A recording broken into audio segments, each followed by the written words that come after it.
I always trusted my password manager. It had safeguarded my life for over a decade. Logins, bank credentials, even obscure streaming services I forgot I subscribed to. It knew my secrets better than I did. That morning started like any other. It was chilly, the kind of October gray that sinks into your bones. Rain streaked down the window panes while I sat hunched at my desk, sipping lukewarm coffee and preparing to update some records for a side project I had let slip for months. The password manager popped up with its cheerful chime. Vault updated. One new login detected. I didn't think much of it at first. New logins occasionally showed up when I updated software or synced a device. But this one looked off. The email address wasn't one I recognized. Catalina, Jane 1984 at Gmail.com. Catalina? That wasn't my wife's name. My wife was Emily. Sweet, funny, fiercely intelligent Emily. We'd been together 11 years, married for 8. We had a system, one bank account for bills, one for savings, and separate accounts for our personal expenses. It gave us both space, and I'd always seen it as a symbol of trust. I stared at the screen. My cursor hovered over the email login credentials.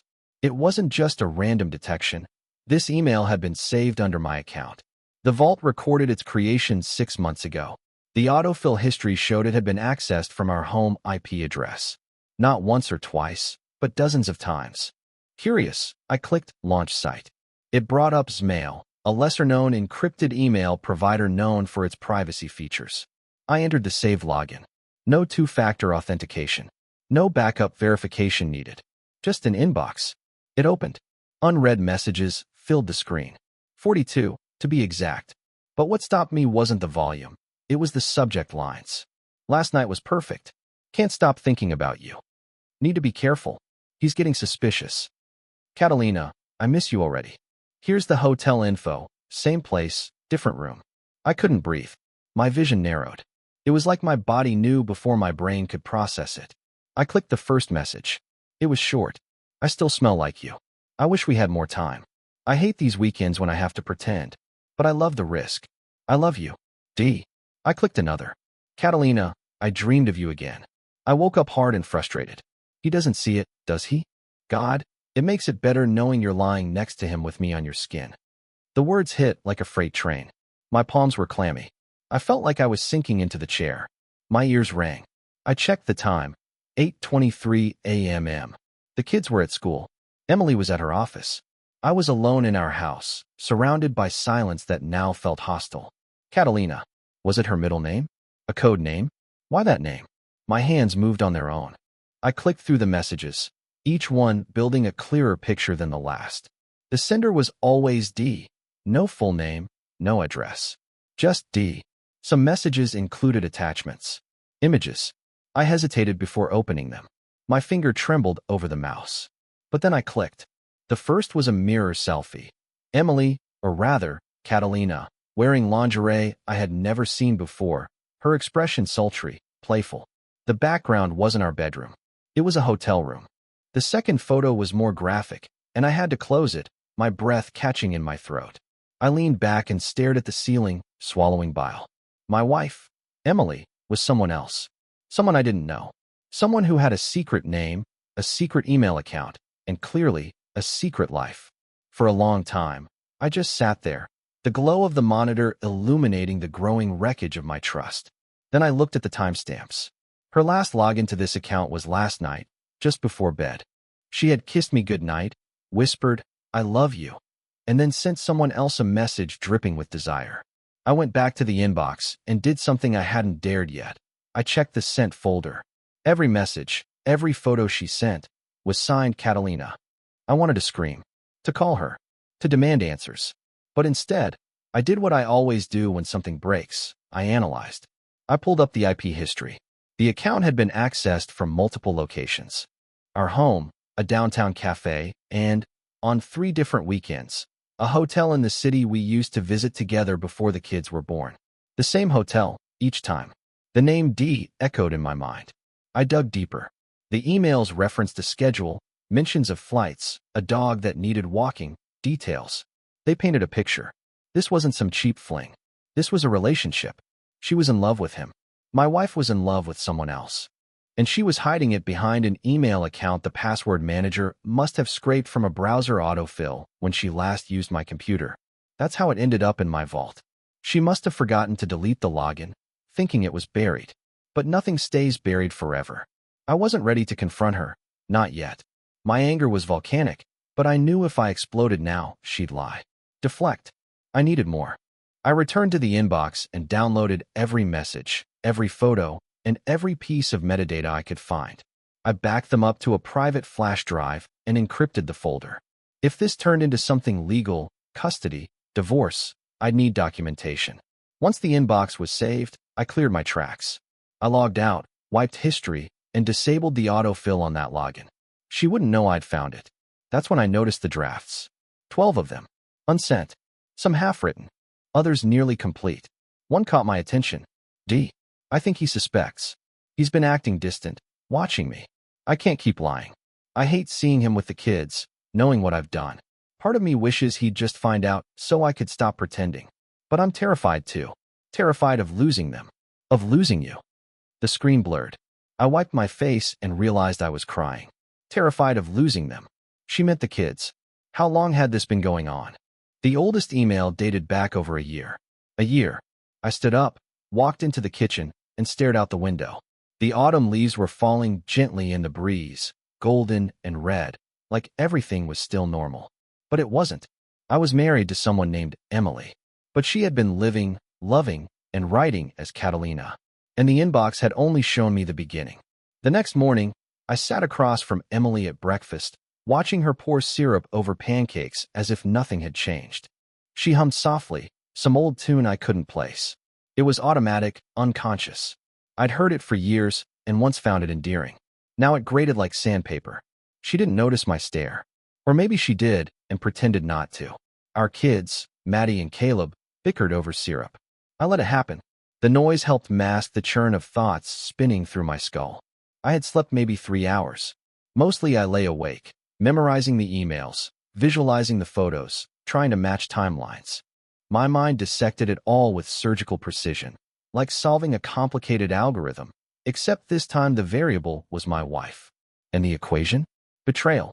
After breakfast, Emily kissed my cheek and told me she had a meeting across town. I watched her walk out the door wearing a burgundy dress I hadn't seen in months. It looked good on her, too good. I used to love seeing her wear it.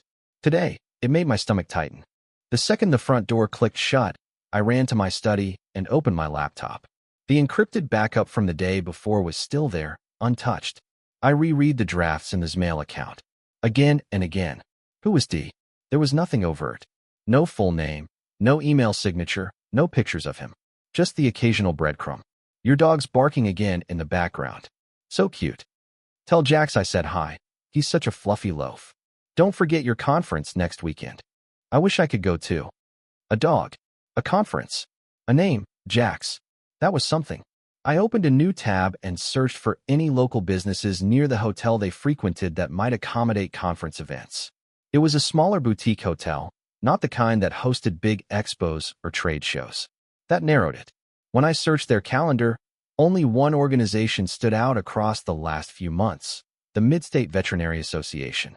A series of quarterly seminars held every March, July, and October. I scrolled through their archived speaker lists and found it in the July column. Dr. Derek Langford, Canine Cardiology in the Age of AI Diagnostics. Practicing veterinarian, owns a clinic on the east side. Pet. Jax. Bingo. My pulse pounded in my ears. A vet. Of course. Emily had mentioned once that a colleague recommended a new clinic when our old vet retired. We hadn't taken the dog since. I'd forgotten. I searched his name. Photos. Social media. A professional headshot on the clinic's homepage. Handsome. Not conventionally, but confident. Polished. Clean-cut in that curated way. He looked like someone who knew how to charm a room. Tall, maybe 6 feet 2 inches, with olive-toned skin and a cleft in his chin that suggested he never had to try too hard. I hated him instantly. Scrolling through the site, I found a staff bio that mentioned his conference work, his passion for cardiac diagnostics, and most importantly, his dog, Jax. My stomach flipped. It was him. D wasn't just a letter. He had a face, a name, a clinic. I sat back, exhaling through clenched teeth. The pieces slid together. Her schedule, his schedule, the 3 weekends the email account had logged IP addresses from the hotel. They matched his speaking events exactly. She was meeting him during his trips. They'd coordinate, pretend to be attending seminars, and spend entire weekends together while I stayed home with the kids, folding laundry and prepping school lunches. A strangled laugh escaped me. My life had become the B-roll to someone else's romantic drama. I needed more. That afternoon, I faked a work errand, drove across town, and parked across from the Langford Animal Wellness Center. It looked like a boutique hotel itself, chic signage, modern windows, everything glass and polished stone. His name was emblazoned above the entrance. I waited, watched. At 3:42 p.m., he stepped out the side entrance with a woman I didn't recognize, blonde, early 30s. He smiled, said something, touched her elbow lightly before walking to his car. So he was charming everyone. I didn't follow him. Not yet. Back home, I logged into our shared calendar. Emily had a wellness panel scheduled for the upcoming Thursday evening. I cross-referenced it with the Veterinary Association's itinerary. Sure enough, Dr. Langford was presenting that same evening at a seminar, just a few blocks from where Emily claimed she'd be speaking. My hands shook as I opened the clone backup of her phone. I'd extracted it while she slept, mirroring every text, note, app, and file into a partitioned copy. She had no idea. I opened her Notes app. There, among recipes and grocery lists, was one labeled C. My breath caught. Inside, a list of hotel reservations, room numbers, addresses, dates, and at the top, for when I can't use my phone or need to remember the cover story. D. Always check in 10 minutes before. Catalina equals Emily. Smile.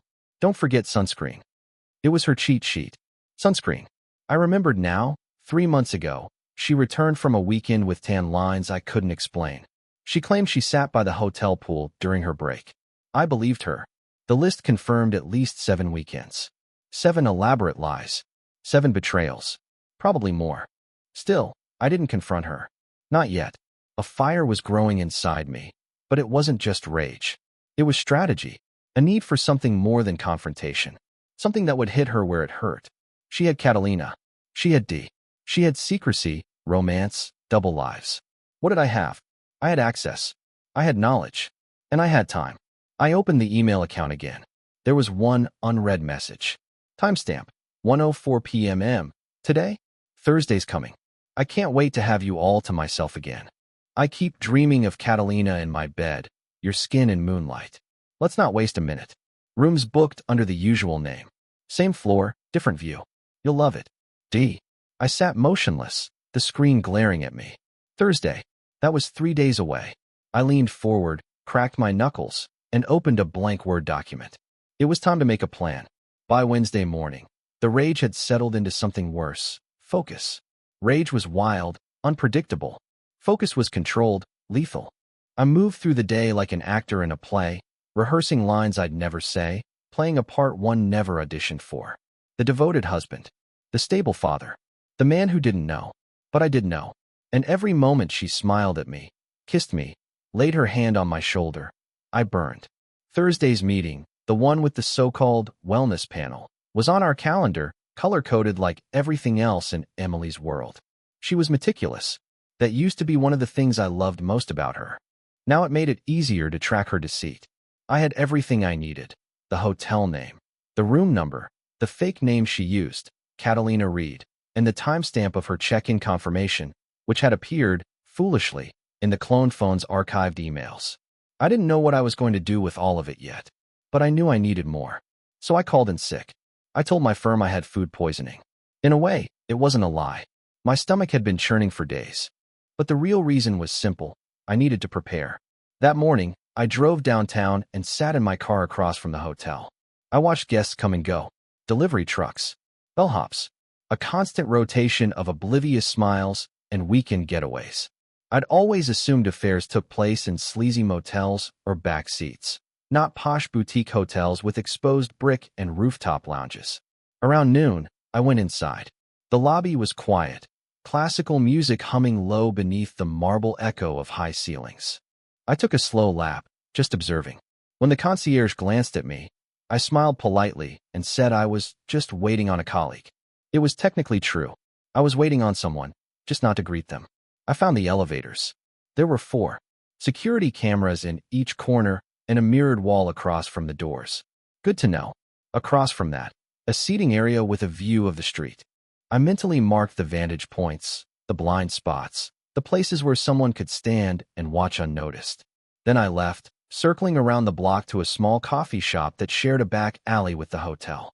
It had a rear exit, another point of entry. Back home, I printed everything I had, the messages, the pictures, the draft emails, even the notepad entry about Catalina's instructions. I placed them in a manila folder labeled simply, Catalina Jane, Truth File. The photos were brutal. I considered blacking out parts of them, but then I didn't. If this exploded into something legal, if she tried to twist it, deny it, I needed it all, unfiltered. And someday, when Maddie and Caleb were old enough to understand, and if they ever questioned why their parents split, I wanted the truth documented. Still, I wasn't sure if I'd use it. Not yet. At 4:12 p.m., Emily came home, humming like she always did when she was preparing for a big night. She changed into a dress I didn't recognize, her makeup more dramatic than usual. The kind of look you save for someone new, someone who hasn't memorized your freckles. You look nice, I said casually. She smiled. Thanks. Nervous for this one. Where's it at again? That co-op space on Lincoln. That's a hike. You want me to drive you? She hesitated, just briefly, then shook her head. No, I'll take my car. I might stay late. Some of the panelists want to grab drinks after. Of course they do.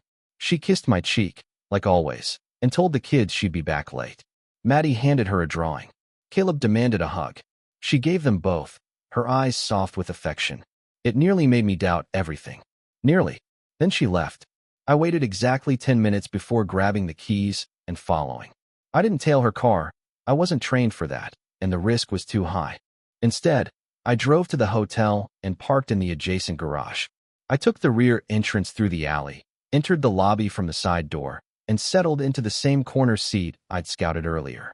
At 5:59 p.m., I saw her, Emily, Catalina, wearing a black coat over that wine-red dress, heels clicking softly across the polished floor.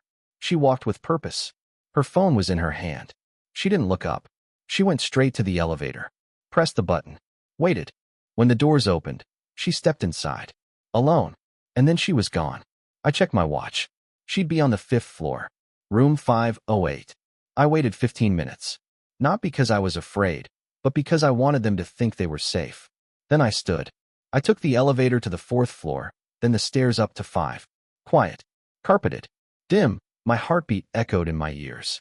Room 508 was near the end of the hall. I stood outside it for a full minute before I heard it. Laughter, her laugh, and his. Muffled voices. The creak of the bed. A moan. Something inside me snapped. I pulled out my phone. Started recording. The audio wouldn't be great, but I needed a timestamp. Proof. I stood there for 5 minutes, listening to my wife make sounds I hadn't heard from her in years. When I left, I didn't feel sadness. I felt clarity. Back at the hotel's business center, I found an open desk, loaded the files onto a clean USB, and placed it in a white envelope. To Dr. Derek Langford. Langford Animal Wellness Center. Re. Catalina. I didn't mail it yet. That was only the first draft. At home, the kids were asleep. I sat in the kitchen, staring at the clock. At 11:02 p.m., the front door opened. Emily walked in quietly, heels in hand. She looked flushed, relaxed, a faint glow on her face. Hey, she whispered, seeing me. You're up? I nodded. Couldn't sleep. She walked over and kissed the top of my head, a peck. Everything okay? Yeah, I said, looking up at her. How was the panel? She shrugged. Long, but good. I'm beat. I watched her disappear down the hallway. I could still smell the hotel on her skin. By Friday morning, the calm had calcified into resolve. No more questions. No more waiting. I had the evidence. I had the timeline. I had the lies printed, stacked, and sorted like a prosecutor preparing closing arguments. Emily was in the kitchen, pouring cereal for Caleb, hair still damp from her shower. She smiled when I entered, the same smile she'd used the night before when she came home smelling of another man. She was humming again, absent, blissful. I wanted to ask her what she'd told him. Did she confess that she still lived with her husband? That she tucked our kids into bed between their hotel weekends? Instead, I said, I'll be home late tonight. Need to stop by the firm after hours. She nodded without looking up. All good. Want me to keep dinner warm? No need, I said. Grab something on the way. There was no hesitation in her. No guilt in her voice. She had practiced this routine, worn it like a second skin. By midday, I was parked again across from Langford Animal Wellness Center, envelope in hand. But I didn't go inside. Not yet. Instead, I drove 2 blocks down to a quiet cafe and pulled out my laptop. I opened the folder again. Every image, every email, every calendar entry, and, most damning, the audio recording from the night before. Muffled, yes, but clear enough. I loaded them into a new presentation, something clean, minimal, undeniable. The kind of slideshow you'd expect from a business pitch. Then I wrote the subject line. Catalina Jane, a timeline of infidelity. I added timestamps, GPS coordinates, photos, screenshots, hotel bookings, each slide labeled precise, surgical. At the end, I included a single sentence in bold. You didn't just betray your husband. You gambled with your children's lives. And you lost. I exported it to PDF and uploaded it to a private, view-only link. Then I opened my email client and drafted 4 messages. To Emily's boss, from a burner address. Thought you might want to know what your lead wellness advocate does on conference nights. To Derek Langford's clinic's public email. In case you were wondering who Catalina Jane really is. To Derek himself, found through a LinkedIn connection. From one husband to another man who should have known better. To Emily, her main email, titled only. I know. Each contained the same link. No words. No threats. Just proof. Then I drove back to the clinic. Inside, the air was cold, sterile, filled with faint antiseptic and the occasional bark from behind the front desk. A young receptionist smiled warmly. Hi there. Do you have an appointment? No, I said, handing over the envelope. This is for Dr. Langford. Personal. Please make sure it gets to him directly. She blinked, clearly uncertain. Please, I said again, softer this time. It's important. She nodded slowly, taking the envelope. Outside, I exhaled. The first move was made. I didn't go to the firm that night. I went home. I cooked dinner. I laughed with my kids. I read bedtime stories, kissed them goodnight, and then I waited. At 11:19 p.m., Emily came out of the bedroom in her robe, hair tied up. You're quiet tonight, she said. Just tired. You sure everything's okay? Ask me again tomorrow, I said. A lot might change overnight. She tilted her head, puzzled. What's that supposed to mean? I shrugged, turned off the lamp, and went to bed. Saturday morning came like a bomb. It started with the sound of her phone vibrating. Over and over. She reached for it, still half asleep, muttering, what the? Then a sharp inhale. And silence. She sat up slowly, the glow of the screen reflected in her wide eyes. Her breathing grew shallow. Her face turned a shade I'd never seen before. She turned to me. Did you? I know. Her lips parted, but no words came out. I've known for a while, I said, sitting up. Catalina. The hotel. Derek. The emails. The burner phone. All of it. She clutched the sheets like they were a lifeline. Why didn't you say anything? Because you weren't done lying yet, I replied. And I needed you to see how deep this went before you spun some half-truth about being confused or lonely. This isn't a mistake, Emily. It's a second life. Her face crumbled. The kids. The kids are fine. Because I protected them. From this. From you. I didn't mean for it to go this far, she whispered. They always say that, I replied coldly. But you meant every message. Every hotel night. Every lie. And now everyone else knows too. Her eyes widened. What do you mean? Check your email, I said. And check with Derek. And your boss. And the clinic. You'll find out soon enough. She bolted upright, grabbing her phone, fingers shaking. Her breaths came faster, shallow, panicked. What did you do? I told the truth, I said. The truth you buried under hotel sheets and late-night texts. Tears streamed down her cheeks now. The kids, please. They can't. Don't take them from me. I'm not using them as weapons. I'm not you, I said. But I won't let you pretend anymore. The world knows now. You can't take it back. She curled into herself on the edge of the bed, trembling. I loved him, she murmured. I didn't plan to, but I did. I know, I said. I read it all. Silence settled between us. Thick. Final. And then, her phone lit up again. Another message. Another consequence. Outside, a car door slammed. Loud. Unmistakable. I got up, walked to the window, and looked out. A man stood by the curb, holding the white envelope I delivered. Derek Langford. He looked up toward the house. And then he started walking. When Derek Langford reached the porch, Emily was still frozen on the edge of the bed, pale and trembling, gripping her phone as though it could somehow reverse everything. I didn't rush to open the door. I wanted him to wait. Let him stand there with the weight of it. Let him feel the cold morning air and wonder if this was a mistake, if the life he wrecked was worth the fantasy he'd clung to. 3 knocks. Measured. Confident. I stepped into the hallway slowly, every creak of the floorboards deliberate. Emily's voice broke behind me. Don't let him in. I turned back. You already did. I opened the door. Derek looked like a man freshly punched in the gut. Eyes rimmed red, jaw clenched too tight.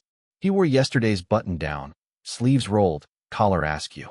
We stood there a moment, saying nothing. Then I stepped aside.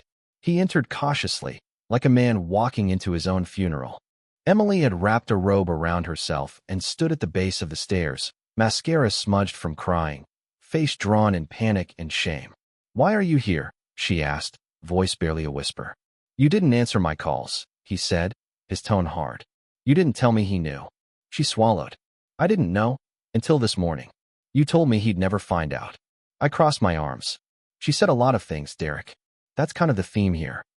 He turned toward me, eyes narrowing, but I didn't flinch. Look, he started. I never wanted to hurt anyone. Stop, I said, stepping closer. You don't get to do that. You don't get to show up on my doorstep and rehearse some sanitized version of this. You're not a tragic figure in a complicated romance. You're a man who fumbled with a married woman in hotel rooms while her children waited at home. You knew exactly what you were doing. His mouth opened, then closed. He looked at Emily, then back to me. He paused. I love her. There it was. Emily gasped, her face crumpling. I shook my head slowly. Then you deserve each other. Her voice cracked. Please, don't say that. I mean it, I said calmly. You've built this secret world together for months. Now you can live in it. No more hiding. No more lies. You're free. But the kids, she started. They're my priority, I said. And they always will be. I looked at Derek. As for you, don't come near them. Don't speak to them. Don't show up at their school or pretend you get a vote in anything. You're a footnote in their mother's worst chapter. He didn't argue. Maybe he knew he didn't have the right. Or maybe the weight of it finally landed. I'll leave, he said quietly. This was a mistake. You think. I snapped. But he was already moving toward the door. Wait.